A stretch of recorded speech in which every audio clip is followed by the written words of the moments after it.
बिस्मिल्लाहिर्रहमानिर्रहीम, अस्सलाम वालेकुम। मेरा नाम है नवीद शेख और आप देख रहे हैं मेरा यूट्यूब चैनल। आज का दिन बड़ा हैपनिंग वाला दिन था। सुबह उठते साथ ही पता लगा कि एक सुप्रीम कोर्ट के अंदर अहम केस चल रहा है सोमोटो एक्शन के हवाले से। फिर उसके बाद मालूम हुआ कि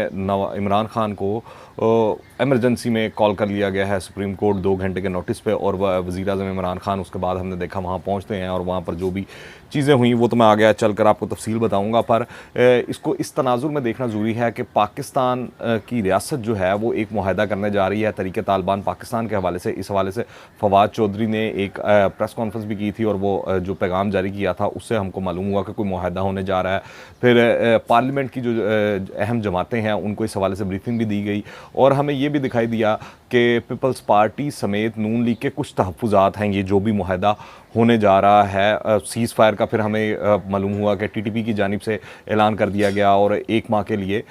तो बड़ी अहम चीज़ें हैं कि जो सबसे अहम सवालात उठाए जा रहे हैं आज जो भी प्रोसीडिंग हुई कोर्ट के अंदर, अदालत के अंदर सानिया APS के हवाले से, और इससे पहले भी इस तरह के सवालात उठाते रहे गए कि पाकिस्तान के अंदर अगर आप देखें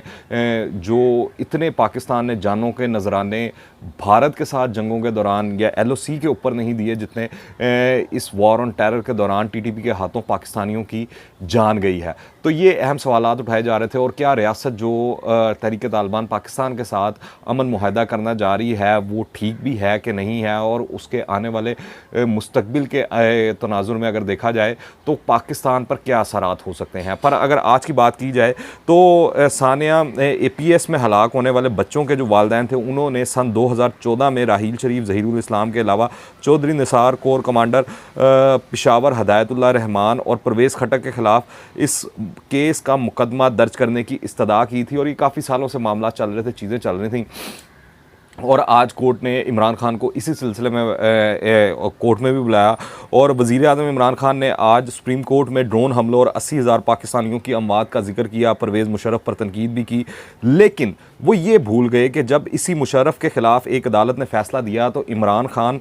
के वुज़रा ने इस अदालत के एक जज के ख़िलाफ़ प्रेस कॉन्फ्रेंस की और फ़ैसले के ख़िलाफ़ स्टे ले लिया। फिर आप ये भी मत भूलें कि जब ये सानिया हुआ तो उस वक्त इमरान खान धरना दिए बैठे हुए थे, नाच गाने चल रहे थे, और जो वज़ीर आला KP के हैं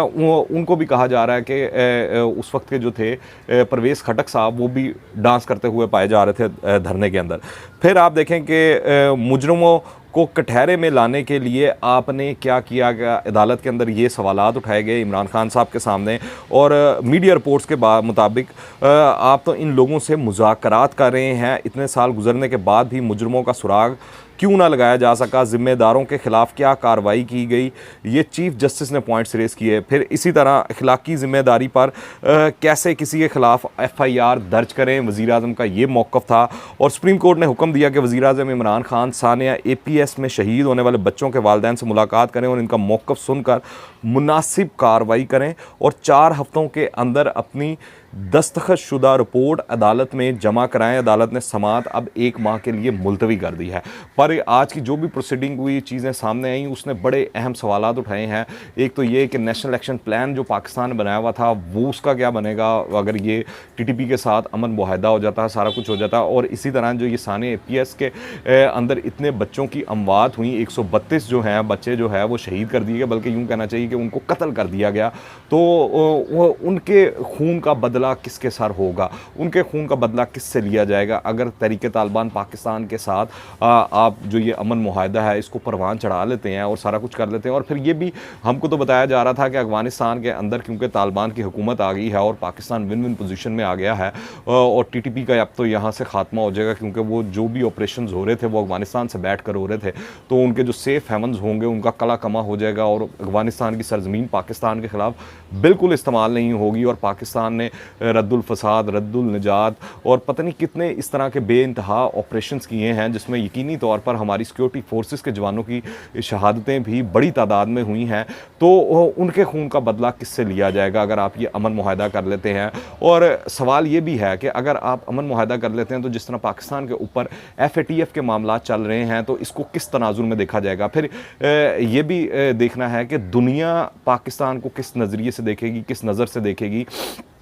और सबसे अहम चीज़ ये है कि अगर आप उनसे मुआहदा कर लेते हैं तो क्या गारंटी है कि वो मुस्तकबिल में इस तरह के इक़दामात नहीं करेंगे जो वो माजी के अंदर पाकिस्तान के ख़िलाफ़ कार्रवाइयाँ करते रहे हैं। और फिर ये भी देखना है कि किन शराइत के ऊपर ये अमन मुआहदा होगा कि खाली आप इस चीज़ के ऊपर कंसेंसस हो जाएगा कि आज के बाद पाकिस्तान बतौर रियासत उनके ख़िलाफ़ कोई कार्रवाई नहीं करेगा कि और वो पाकिस्तान के ख़िलाफ़ कार्रवाई नहीं करेंगे। और जिस तरह फाटा को पाकिस्तान ने अपने अंदर जम किया है नए कवानीन के तहत KP के सूबे के अंदर, तो वो चीज़ें काबिल कबूल हो पाएंगी, इम्प्लीमेंट हो पाएंगी कि नहीं हो पाएंगी, क्योंकि ये एक पूरी सीरीज़ है, एक टाइमलाइन है जो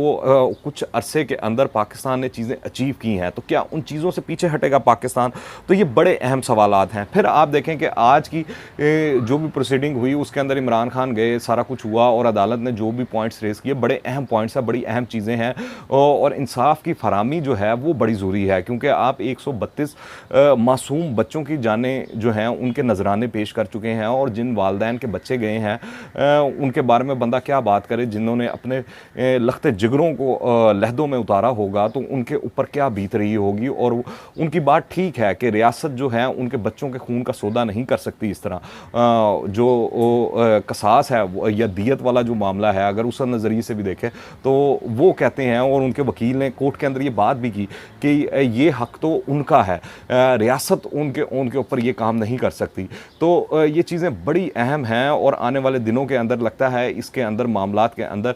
चीज़ें अहम किरदार भी अदा करेंगी। पर आपने कुछ चीज़ें इस हवाले से भी देखनी है कि आज इमरान खान साहब को कोर्ट ने बुलाया, बड़ी अच्छी बात, वो गए, बड़ा अच्छा उन्होंने जाकर वहाँ पर पूरा कहा कि वो आइन और कानून की पासदारी पर यकीन भी रखते हैं, जिस तरह अदालत हुक्म करेगी उस तरह करेंगे, और कोई सेक्रेट कॉज नहीं है इस मुल्क के अंदर,